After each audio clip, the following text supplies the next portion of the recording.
Greetings, everyone. Can everybody hear me? Welcome to another edition of the Peaceful Solution Character Education Program Teacher Certification Course. My name is William, and we welcome everyone that's here and everyone that's tuned in on the internet, on Facebook. You can be seated. Thank you for the warm welcome. Glad you made it back to continue in the self-control unit. That's the unit we'll be covering again tonight, the Peaceful Solution Self-Control Unit. If you don't have your own book, the teacher's manual can be downloaded on Facebook. At the top of the page, there's a little section there that says get the character unit, and then there's a little drop-down button where you can get the other units that we've covered, including acceptance.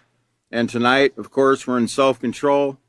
We're going to go on to Chapter 2, Controlling Your Emotions to Your Advantage.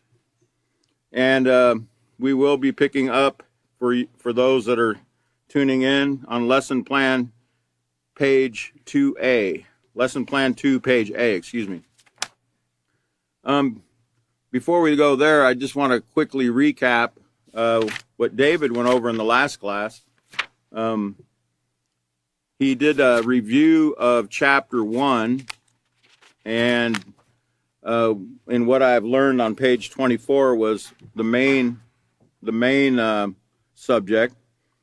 And just to go over this a little bit more to rehearse in our mind, we remember that self-control is the foundation of a positive character, and that moral principles are the foundation of self-control. And to practice self-control, we have to stop, carefully consider whether our thoughts and feelings will lead to actions that are morally correct. And tonight, we're going to be talking about those feelings, or, those emotions. We're going to learn more about them. We learned that developing and practicing self-control will enable us to develop many other positive character traits. In fact, as Chris and Katan and David have all said before, that without self-control, it's like having a building or a house without a foundation. You can't build and develop these other character traits without self-control, because the other character traits would require you to stop and think, and before you can act on develop whatever character trait that you're trying to develop. Self-control must come from within and has to be practiced consistently, because we are now accountable for our decisions and actions. It's up to us to determine if our thoughts can help us build our character, positive character, by the way, or if they can lead to choices that we're going to regret. We learned that we have the power to control which thoughts we focus on and which thoughts we let go. David also told us that in practicing self-control, we have to take the time to weigh the consequences of our choices. And finally, David mentioned that we can use the STOP acronym as an easy way to remember how to practice self-control. And he kept referring to his chalkboard behind him. Tonight I have a clearer one for him. Actually, this one I painted his so you could see it better. Okay, I couldn't quite see his was invisible. He was using invisible ink, but here it is right here, the STOP acronym. Stop, think, options, and proceed with the right choice. I'm going to actually donate this to David. We're on a low budget here, so we got to do the best we can. Okay, and then David mentioned that taking the time for self-control to analyze every thought and feeling before acting on it is one step toward world peace, the peaceful solution. Now imagine that, using the STOP acronym, practicing self-control, is actually a step toward world peace. Well, peace begins with us, right? Peace begins with us. So we have to learn to control our thoughts, feelings, and actions in order to be an example to others. And this thing will spread like wildfire eventually, and the whole world will be learning this peaceful solution. So tonight, we're going to go on to Chapter 2, Controlling Your Emotions to Your Advantage. We're going to look at the note to the teacher there on Lesson Plan 2, page A. And it says, controlling your emotions to your advantage. Note to the teacher, helping children understand the range of human emotions and how to place them in their proper perspective will be the main focus of this lesson. Remember, when we're going over the note to the teacher, this is the note to us. These are the goals that are set for this lesson for the students. And remember, when we teach the students, who else are we teaching? Yeah, we're teaching ourselves. We're reminding ourselves, even I don't care how many times we've taught this book or this particular lesson, we can always gain something more out of it each time. So it says that it's going to help the children understand the range of human emotions and how to place them in their proper perspective. So I want to look at the first slide because I want you to see that word perspective and get a perspective of what perspective means. Can we have that first slide? Okay, so what is perspective? The definition of perspective is a point of view or a way of looking at things. A perspective is the product of influences in your life. So, and keep that up there for a moment. I want everyone to get that in their mind about that definition. So remember, a perspective is a point of view or way of looking at things. And I'm sure you can relate that throughout your life, you've looked at things differently as you've progressed based on the knowledge, the information that you've received, the influences, the people you've come across, or the books you've read, documentaries you've seen. Okay, your perspective has changed as you grow, okay, because you're getting more information. The influences around you, whether positive or negative, have a lot to do with the type of perspective that we have on things. But just remember that point of view or way of looking at things is what the word perspective means. So let's continue the reading. Like adults, children experience many emotions. However, they are usually able to identify only 4. Let's put them up here on the screen, the next slide. Let's put up the 4 that they can easily identify. They can identify usually only these 4: joy, sadness, anger, and fear. Okay? And those are what you call emojis. I guess on Facebook they got about 5 of them, but if you actually put your cursor on the emoji itself, it doesn't show. There's only 2 of them that it shows, like sadness, and the other ones, they don't really name them what they're properly called in the emotion. Like the one that's laughing says ha ha, right? Instead of joy, it'll just say ha ha. So it doesn't really explain what those emotions are. There's 5 of them on Facebook, so they might be familiar with those 5, but not necessarily by name. Now it says, although they recognize only some of their emotions, they feel and act upon many others. And I guarantee you, a lot of times they can't even tell you what emotion they're experiencing because they've never been taught what emotions are. We're going to learn in this chapter, we've got about 19 negative emotions and 17 positive emotions. So that's a total of 36 emotions, and they only recognize about 4 of them, teenagers. And I would venture to say a lot of adults don't even know the full range of human emotions. And you won't know unless you come to one place, the Peaceful Solution class, right? This is like a wealth. It's like a never-ending well of knowledge here, when you come to the Peaceful Solution. You learn so much that we should have learned when we were young, but they didn't have the Peaceful Solution until, only recently. So when children are unable to identify or verbalize what they're feeling, they usually make one of 2 equally poor choices. They either hold their feelings in, allowing them to fester, or they act out impulsively. Now, fester, I had to bring in an expert on festering or fester because we have a correspondent that can explain it a little better. I had to bring him in. Can you put up the next slide so everybody can see Uncle Fester? Uncle Fester can explain what fester means better than I can. He's a pro at it.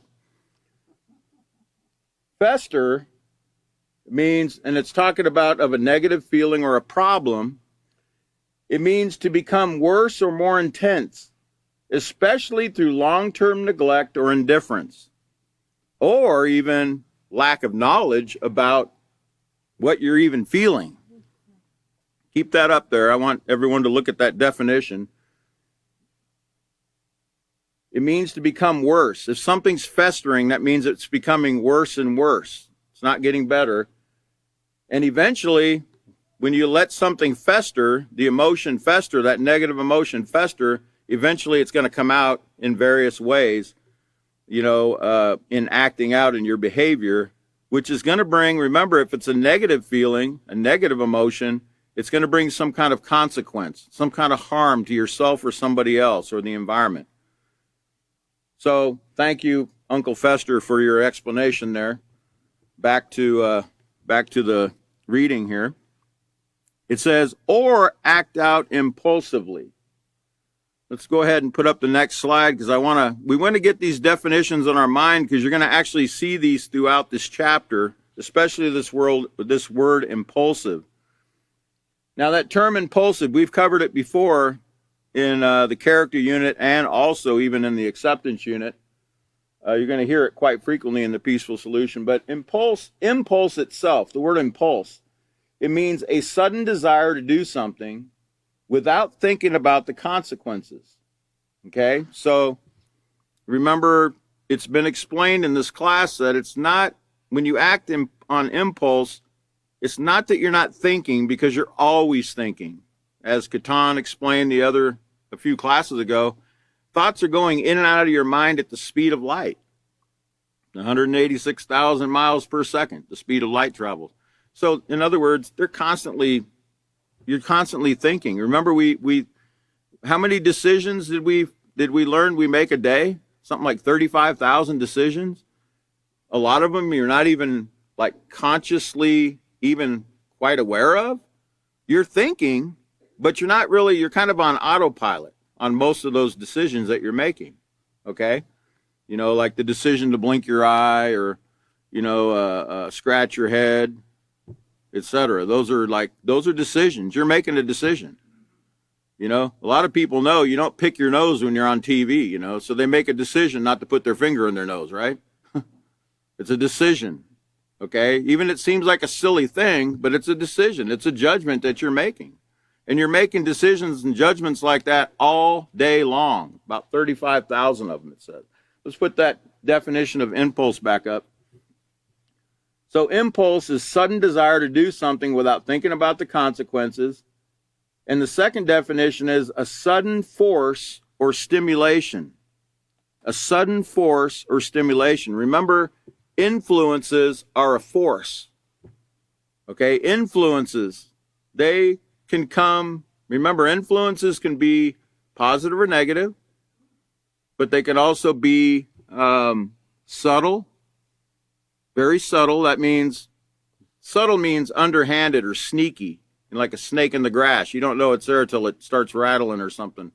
You get too close to it, okay? Or it even bites you. I don't know. Possibly you could even be bit without them rattling their tail. You might step on it or something. But they're very sneaky, subtle. You don't even know the influence is there until it's pointed out to you by the teacher in the Peaceful Solution. So a sudden force or stimulation, and the word impulsive means being impatient and acting without thinking about the consequences. Remember we learned about patience? Patience, we learned about it, and it's one of the character traits in the character unit that we learned back in the first book. Patient, able to, wait, or able to deal with setbacks without getting upset, right? And losing your cool, okay? So impulsive means being impatient and acting without thinking about the consequences.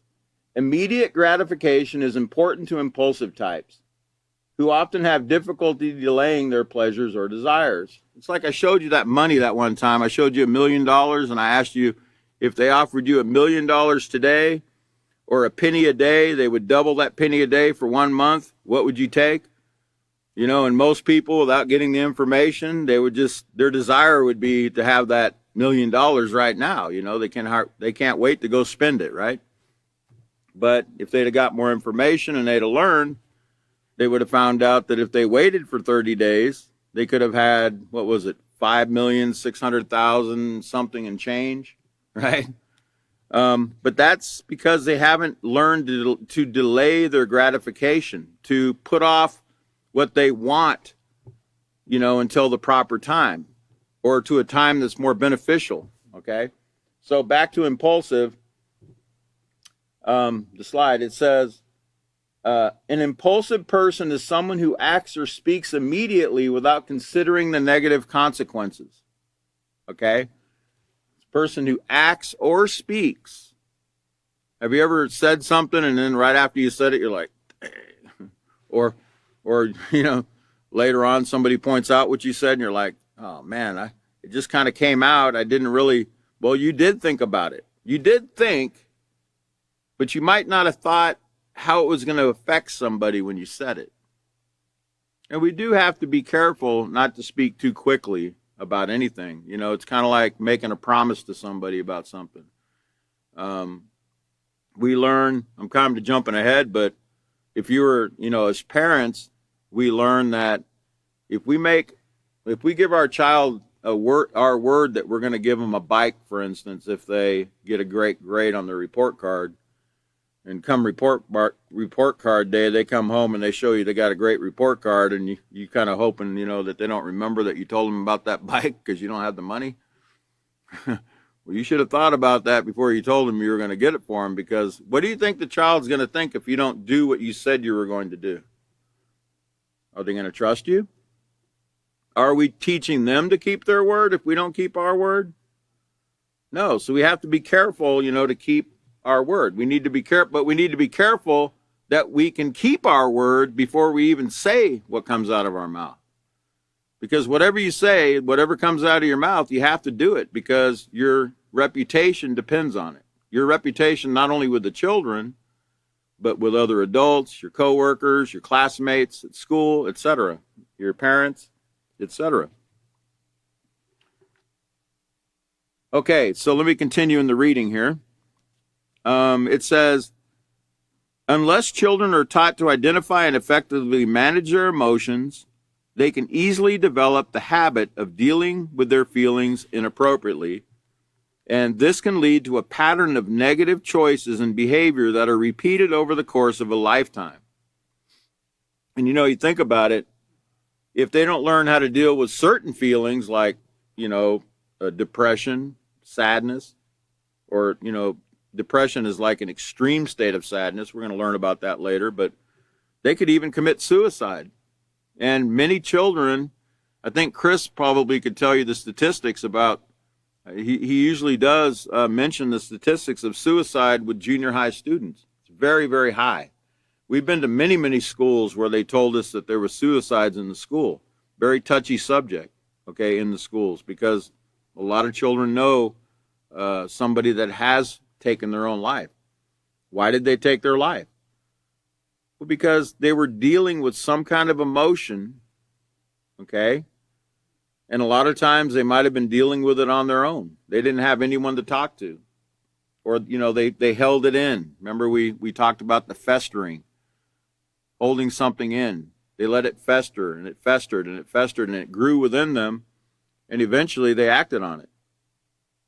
And in this case, they made the ultimate act, which is to take their own life, because, you know, once you take your own life, are you able to get it back? Are you able to go, oh man, I shouldn't have done that, right? It's too late, okay? So, you know, that's why children need to learn. This is why it's so important to learn the peaceful solution and learn how to control your emotions to your advantage, because suicide is alarmingly high, not only in the schools, but in the military and other places, okay? Police departments, etc.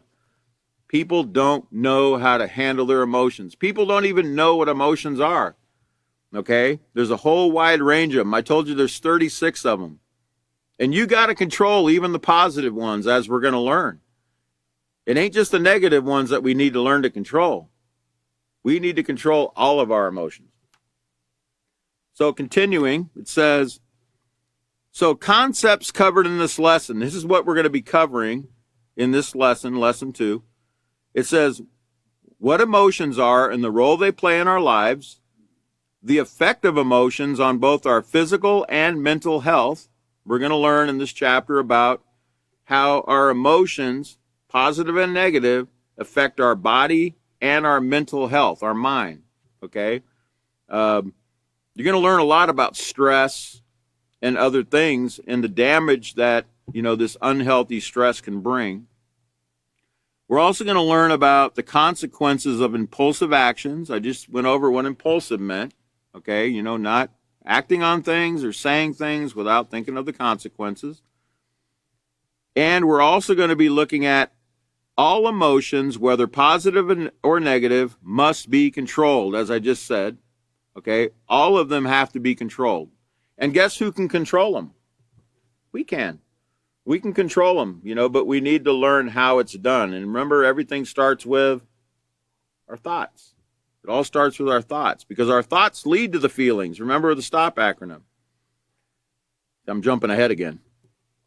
Because the last point we're going to be learning in this chapter is how to apply the STOP acronym to control emotions. You can use that STOP acronym to control your emotions, and we'll show you how to do that as well. As a matter, no, let me just continue. Let me continue reading. It says, as educators and role models, we have an awesome responsibility to prepare our students for the challenges that lie ahead in our ever-changing society. And boy, is it ever-changing. We just went from, I think, I don't know, I didn't watch State of the Union last night, but I heard somebody say something about they've lifted all these mandates, like mask mandates and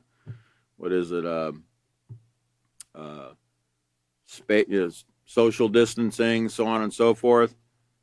You know what I've found? All of these things are being done on emotion. There isn't anything really being done on facts. If you'll pay attention to what's taking place in the political realm,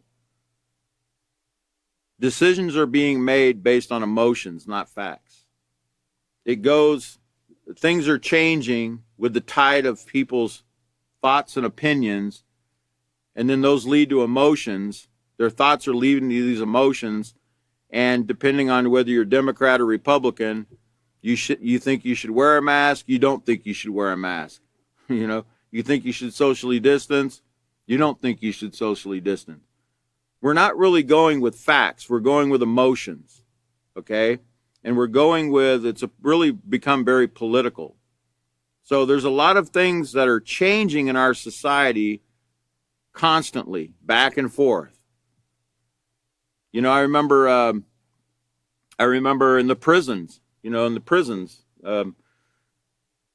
we go back and forth in America. It's like a pendulum, going back and forth, back and forth, back and forth. One year, they want to lock all the people up in the jails.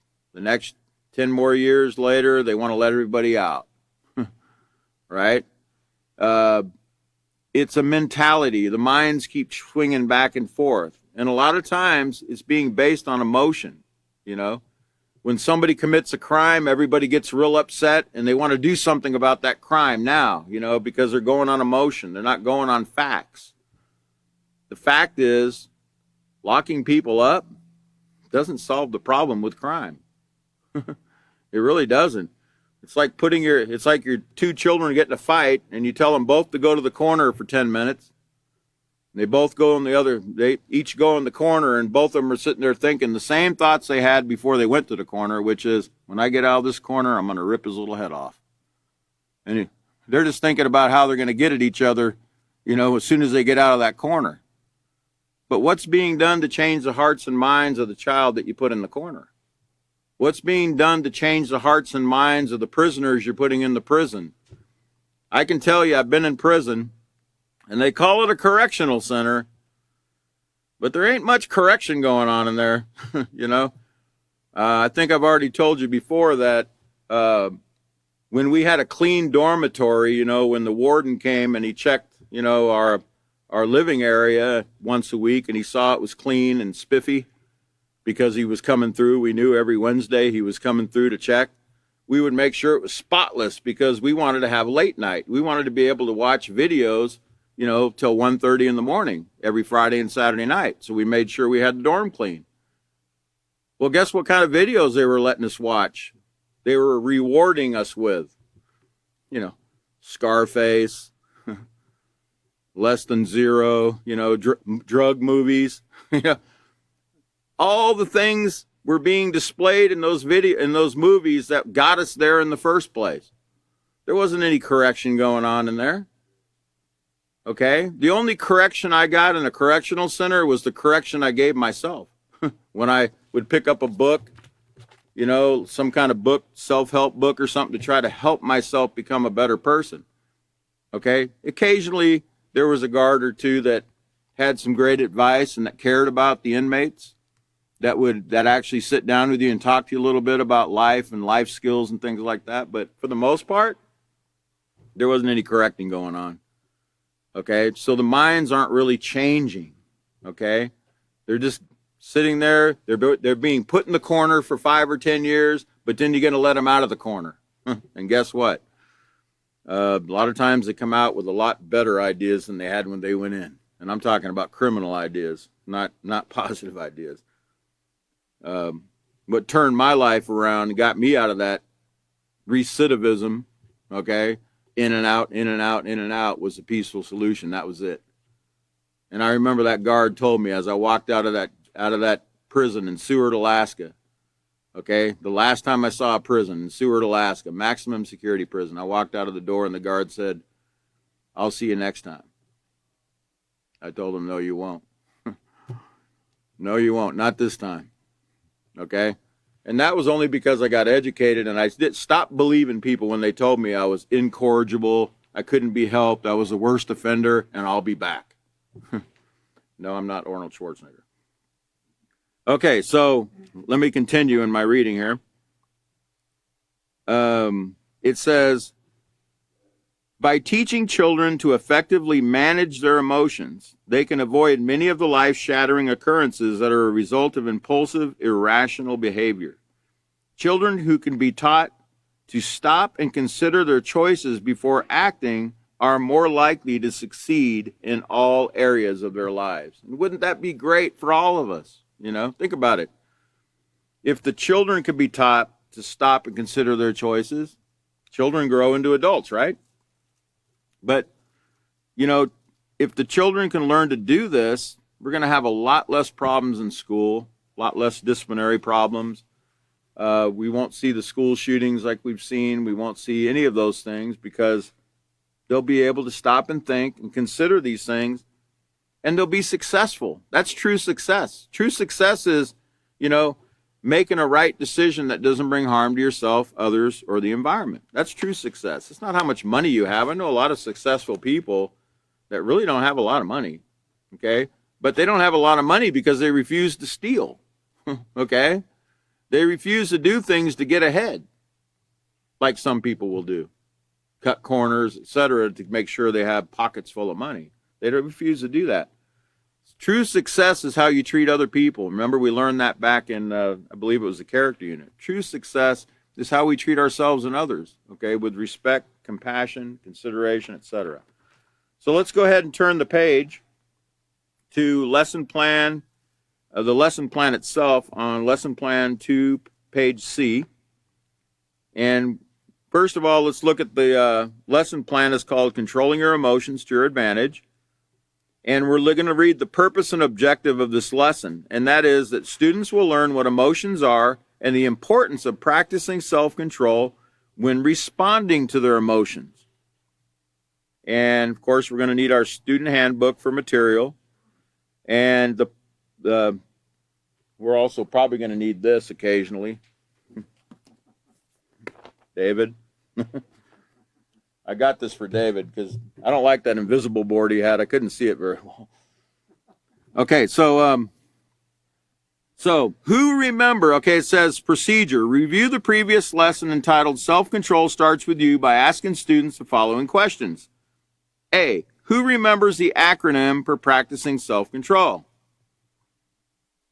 Let's put up the next slide and I'll help you. We'll see if we can, this will help us recall. Stop, right? The STOP acronym. Okay, the STOP acronym is stop what you are doing or saying. Stop. S stands for stop. Why do you stop? Why do we stop at that point before we say or do something? What's the importance of stopping? Let's go to the next slide real quick because I want to show you why you want to stop at that point. When your emotions are flying in your head, you are actually under the influences of emotion at that time. You're drunk with emotion. Let's just put it that way. Your mind is clouded with emotion. It's foggy. You can't think straight. You can't think at that point. You can't think straight. You can't think rationally and sensibly, so your mind is clouded. A mind clouded by emotions cannot think rationally or make a proper judgment. That's why you have to stop before you say or do something impulsively. Because guess what? If you say or do something, if we say or do something impulsively, we're going to regret it. Aren't you tired of living with regrets? Don't you know that you don't have to live with regrets? You don't have to regret things anymore if you just get this down, you know? Let's go back to that STOP acronym again. Let's go back to, okay, there we go. Okay, so stop, so you can calm down, so you can take the next step, which is T, to think. You can't think until you stop and calm down and your mind is not clouded anymore. So that might take 10, 20, 30 seconds. Might take a minute. It might take 5 minutes. It might take an hour. But you need to stop and calm down. You remember the emergency broadcast system? When there was an emergency, when there was some kind of a important bulletin on the TV, and they had that noise, that whatever noise it makes now. I don't know. I think it's changed over the years, but it'd be like, and on the TV, and you're like, oh no, what's going on? And you're like, you would see this is only a test, or they would say this is only a test of the emergency broadcast system. If this had been an actual emergency, you'd probably be dead by now because you didn't do anything. Right, or something like that. but that's how you need to think of, this is how we need to react when, or think, this is what we need to think of when we're in a situation like that. This is only a test. I'm being tested. I'm being tested to see if I'm going to practice what the Peaceful Solution taught me in the first 2 books, and in this book right here, the self-control book. It's a test to see if we're going to actually put into action what we've already been taught. If we're going to take the power that we've been given, the real power, okay, and use it. Okay, so stop what you're doing or saying. Think about what is the right thing to do. Now, what is right? Is it a direction? What is the right thing to do? What do you think the right thing to do is? Well, we learned in the Peaceful Solution what right means, didn't we? Don't ever forget the definitions you've been given. Right means it doesn't bring harm to you, others, the environment, or anything, property, anything. Doesn't bring harm to anyone. You become harmless. It doesn't bring harm with words. It doesn't bring harm with your actions, with your fists, with any kind of weapon. It doesn't bring any harm. It's harmless. You become harmless. Okay, so that's what's right. Notice, I think it was Catan, I believe it was Catan, that said when you're weighing your options, you don't sit there and go, well, I could kill him, or I could let him live and just kind of torture him a little bit, or I could just, go to my school counselor and, talk to. That's not how you do it. You don't consider negative options. That's not the options you consider. The options you should be considering, or the choices you should be considering, should be positive options. Should never be negative options. You should never think, well, I could do this to him. Or I could say this to her to really hurt her feelings, because because she really hurt mine. So, I got to hurt hers too. I got to retaliate. I got to get even. That should never be an option. We don't use negative options. We use positive options. Well, I could go to my counselor and talk to my school counselor about the situation. I could go to my parents and talk to them about the situation. I could just go to the principal and talk to the principal about the situation. Or I could try to speak to that person on my own and try to work this out or whatever. You got options, but you got to learn what your options are. Your positive options. You got to learn what they are. Okay. So think about what is the right thing to do. Consider your options. Consider your options. Now, how are you going to consider options if you've never been taught what they are? If you've never asked your parents or a guidance counselor or somebody in authority, what are my options in this situation here? That's the importance of education. That's the importance of asking questions. Ask. Ask. Ask. In the very early grades, we learned that in the Peaceful Solution program. The importance of asking is one of the books in the K1 kindergarten, first grade program up through fifth grade. The importance of asking. Okay, asking helps you gain information. The more you're not stupid because you ask. Asking does not make you stupid. Now, it's stupid not to ask because if you don't ask, guess what? You don't get the information you need, and then you go ahead and do it, and then you find out, man, I shouldn't have done that. I should have asked somebody. I should have asked somebody first. So asking, and I know even myself, I'm 60 years old, going on 60 years old this year, and sometimes, it is a little bit, embarrassing to have to ask certain questions because I feel like, man, I should already know that by now. I'm almost 60 years old. But what point in your life do you stop learning things? Is there some point we get to where we know everything? So what makes up the cloud and what makes the rain fall out of the cloud, and you know how to make water? You've made it in your laboratory? You know how to make water? There's no water being made. All the water on this earth's been here since the earth's been here. There's no place. But if you can't tell me that, then you don't know. Right? Because you didn't ask. Unless you know the answer to everything, then you will always be growing, won't you? Yeah, you're never going to know everything about any one thing. Even the Peaceful Solution.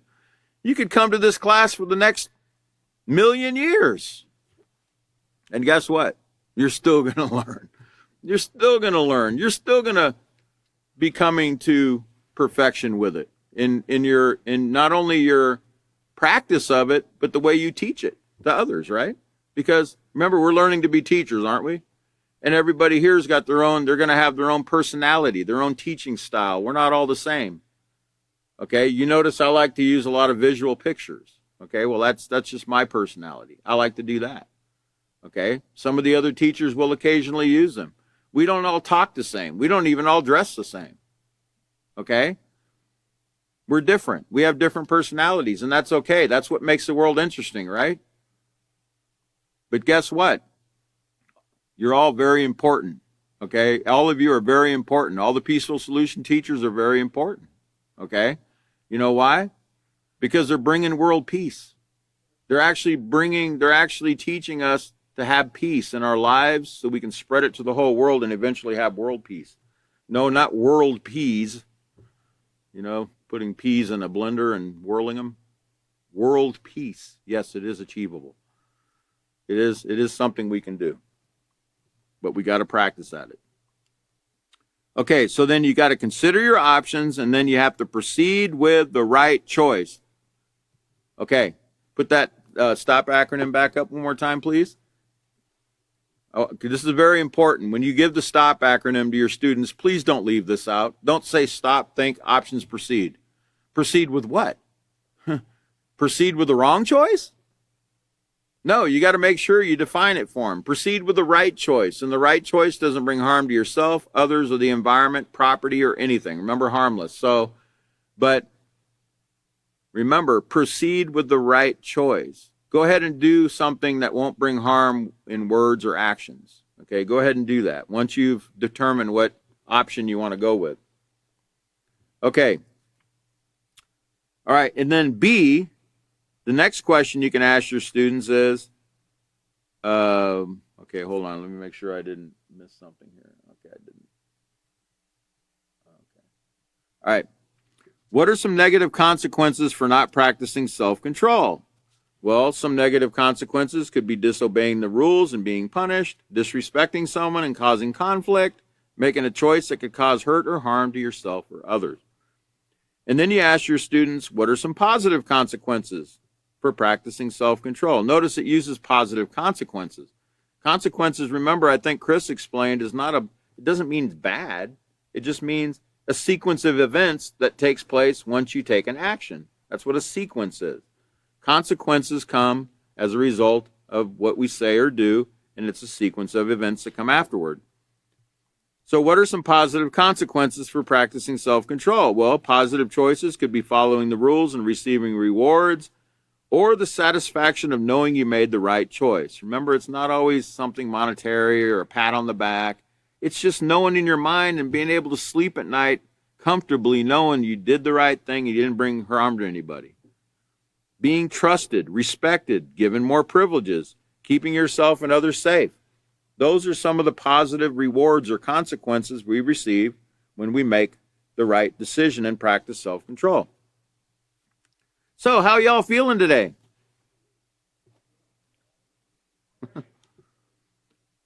Okay, I see some people saying great. Some people look like they lost their puppy. Some people have smiles on their face. Some people look, I don't know, like they're playing poker. I don't know what they're feeling, right? So notice we're all in the same room, right? But we all have different emotions. And that's what you need to tell your students in step number 2 here. You know, even though we're all in the same environment right now, and we're having the same experience, we're all watching this program right now, we're all in this class, we can nonetheless have different feelings. Inform students that today they will learn more about emotions and the importance of practicing self-control when responding to their feelings. Instruct students to turn to page 29 in their handbooks to the section entitled Introduction and What are Emotions. Stress that emotions help to give our experiences and communicate meaning. So let's go ahead and turn to page 29. And at the top of page 29, it says, learning to stop, think, and put your emotions into perspective is another way to practice self-control, the peaceful solution. And remember, we learned the word perspective. It means the way we perceive, the way we look at things, our attitude toward things. And remember, it changes according to the influences in our life. Our perspective changes. So, chapter 2, controlling your emotions to your advantage. You have the power!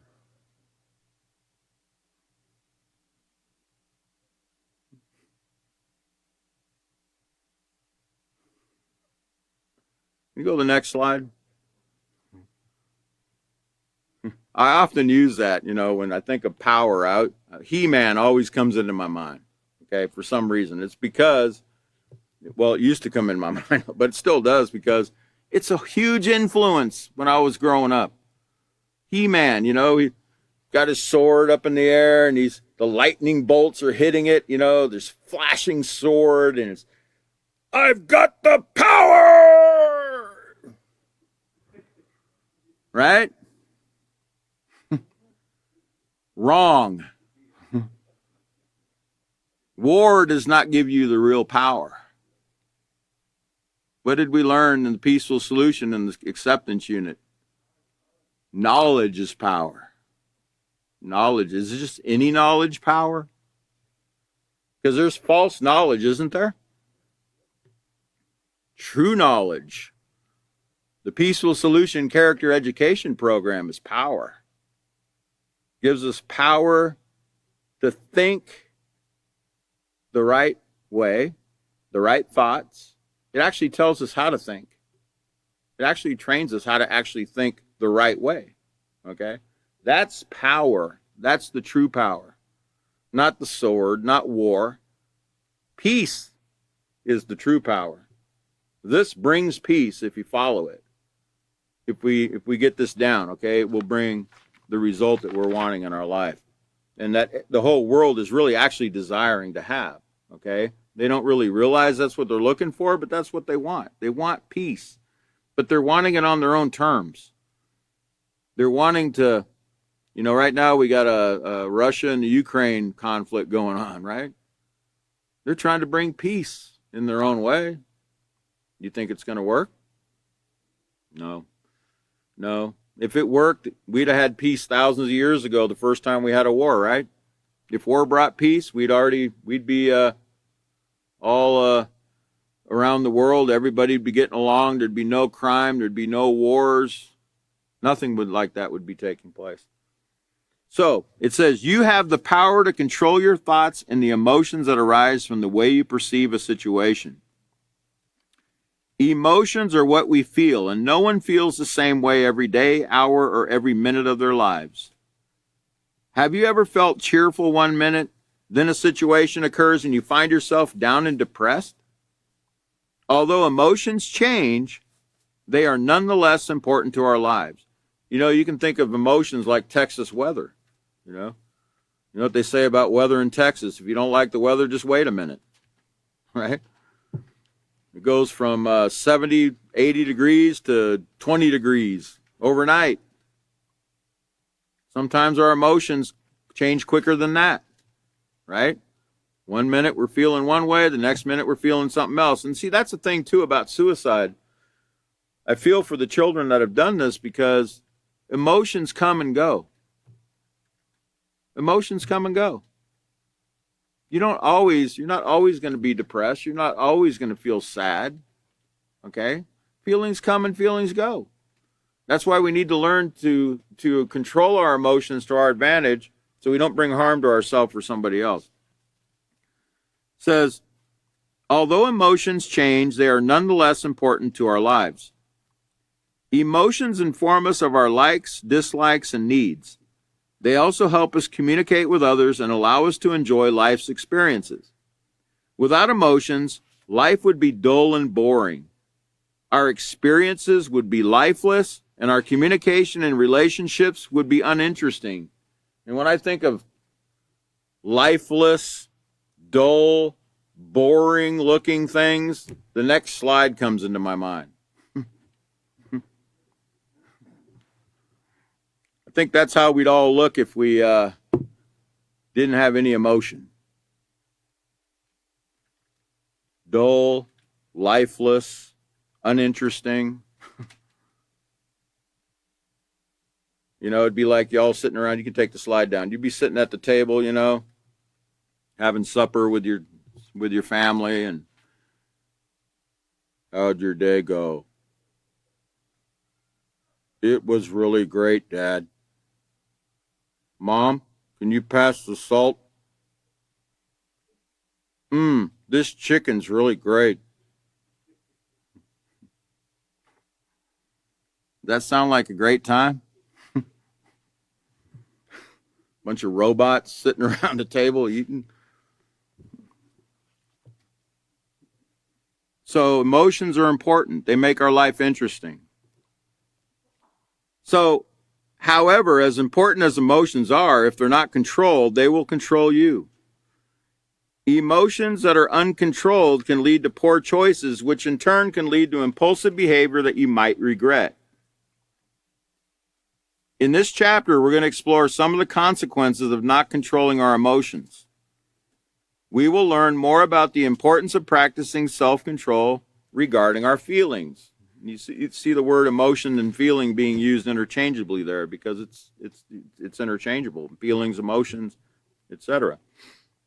Okay, so let's go to page 30.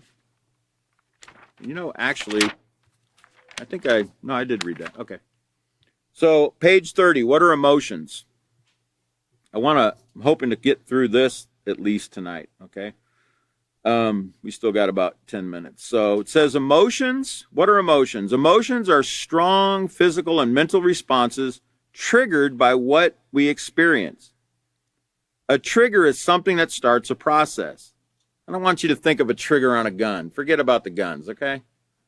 There's other things you can think of when you think of triggers. I'll show you here in a minute. Emotions are triggered by what we hear, see, smell, touch, taste, and think. Okay, so let's go to the next slide. Here's trigger. Y'all remember trigger, right? I think that's Roy Rogers, horse trigger. So when you think of a trigger, you see what kind of emotion trigger's triggering in him? See how he's smiling? And then this guy on the bottom here, look how he's smiling. He doesn't even know trigger. That's a fake trigger in a museum. But look how it's triggering his emotion of joy. You see that? Okay, so I want you to get your mind off guns. Get it on horses or something, okay? They're a little friendlier than guns, especially pet horses. Okay, so triggers, remember, our emotions are triggered by what we hear, see, smell, taste, touch, and think. Okay, that's very important for us to remember, okay? So when we think of our emotions, remember thoughts, think. Thought, the very last one there, think, is your thoughts. And your thoughts lead to feelings or emotions, okay? So they're triggered by these things. I think David even mentioned in his last class about the smell of cookies, as it mentions here at the bottom. I'll try to get to it here. Let's go ahead and we'll take the slide down. But don't forget trigger, the horse, okay? Don't think of a trigger on a gun, okay? Stop that. We have to train ourselves to stop thinking war, okay? Stop thinking war. And I'm not saying we can't use hunting rifles or something. That's not what I'm talking about. I'm talking about guns to hurt people, okay? We don't need that. So it says triggers can affect what we feel almost instantaneously. Our brain processes millions of pieces of information per second. You know, think about that. Your brain is doing all these different jobs, and you're only, consciously aware of just a few of them right now, because you're in this class, you're getting the information, you're looking at the slides, you're listening to me. But there's so many different things taking place in your body right now. Your brain is sending signals to every part of your body, and it's doing its job, and you're not even consciously aware of it. There's millions of things pieces of information being processed. Emotions can occur without conscious thought and within a split second of the event that triggered them. For example, you see a truck speeding at you. You think it's going to hit you and you feel afraid. You don't have to stop and consider whether you're afraid. You don't stand there as the truck's heading your way and you go, what do I feel right now? Let me think. What do I feel? What emotion am I feeling? Where's that book? As the truck's coming toward you, No. What do you do when the truck's coming at you? You move. You get out of the way. You feel afraid at that point, You feel the fear. You don't have to stop and consider whether you're afraid. You're going to automatically experience the emotion of fear because your senses have made you aware your life's in danger. You don't have time to sit there and go, what was that thought? What was that emotion I learned? It's going to be too late by the time you figure it out. Okay, so it says other feelings might not be automatic or as easily identified as fear. These feelings can be triggered by memories and might require conscious thought. And it gives us this example. Because remember, one of the things that triggers our emotion is smells, things we smell. And it gives us an example. For instance, you come home from school and you smell cookies baking. The smell of baked cookies triggers your thoughts, and you begin to think about your grandma who taught you how to bake cookies. Because you have fond memories of your grandma, you feel glad. Okay, you feel glad. You feel possibly even joyful. Because I don't know about you, but I love the smell of baked cookies. I love the smell of baked bread, fresh baked bread, or I like the smell of fresh grass that's just been cut. I love that smell. I could lay there in the grass and just smell that. It's so peaceful, to smell that. The smells they evoke emotions. You know, they evoke thoughts and emotions. Now, but what if your grandma or your mother that baked that bread or baked those cookies, because you have fond memories of your grandma because your grandma probably treated you real well. She probably, you know how grandmas are, right? Grandmas want to give you everything. They bake for you, they cook for you, you know, they do everything for you. You know, grandmas are like that. But what if grandma was like, can we go to the next slide? What if grandma, next slide, please? Nope, the last slide there.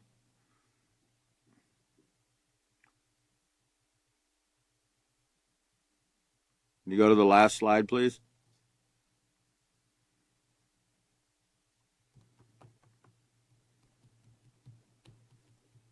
There we go. What if grandma was like Mommy Dearest? I don't know if you remember that movie. It was from 1981. It was actually the year I graduated from high school. But, you know, it was a story of a movie actress. I think her name was Joan Crawford. And she had an anger issue. Okay. And remember, you can't blame her. Okay. She wasn't taught the peaceful solution. She didn't know how to control the emotion of anger. And oftentimes, as you're going to learn, anger leads to rage. And she had an issue with handling that. And in the movie, you know, I remember one part of the movie where her daughter was hanging her clothing. Remember, she's a rich movie actress, Joan Crawford. And her daughter had a closet just full of clothes, I mean, that her mother bought her. You know, hundreds, thousands of dollars worth of clothes. And she was hanging her clothes on wire hangers. And her mother went berserk. We live in the most beautiful home in Hollywood, and I've spent thousands of dollars on your clothes, and you hang them on wire hangers? And she proceeded to beat her child with the wire hangers for hanging her clothes on a wire hanger. And many, many other things that she would do like that because she didn't learn to control her emotions. That's why I said Joan Crawford is like the rest of the world, like all of us. We've never learned to control. We don't even know what our emotions are, let alone how to control them. Okay, so she often resorted to these kind of things. And that movie was very, very popular when I was in high school. But and you know, a lot of people, you know, they talk about, you know, if you do this to me, I'm going to go Joan Crawford on you. Well, Joan Crawford, again, it's not the woman. It's not her fault. She was never taught what we're learning here today. If she'd have been taught what we're learning here today, remember about Adolf Hitler? If Adolf Hitler would have been taught the peaceful solution, would he have killed 6 million Jews? No, he wouldn't have. But you know why? Because he would have learned the peaceful solution, the peaceful way. Remember, they called it the final solution to the Jewish problem. Well, that wasn't the final solution. The final solution would have been learned the peaceful solution, okay? And then you could have learned to treat others with respect, consideration, care, concern, think differently about others, okay? Consider your actions before you act. If you'd have learned all these things, if we'd have learned, you know, if we'd have been given this power that we're being given now, that you're learning now, we could have made much better choices. He would have made a much better choice. And that's a fact, okay? So we're going to leave off there tonight. Let's see. The next teacher will be picking up, I believe. I'm not sure who the next teacher will be. I think it's supposed to be Chris. Will be today's 3/2, so it'll be 3/6/2022 at 5:30 p.m. Central Standard Time. We'll be picking up on page 31. You've been a great class. Thanks for coming, and we hope to see you next time.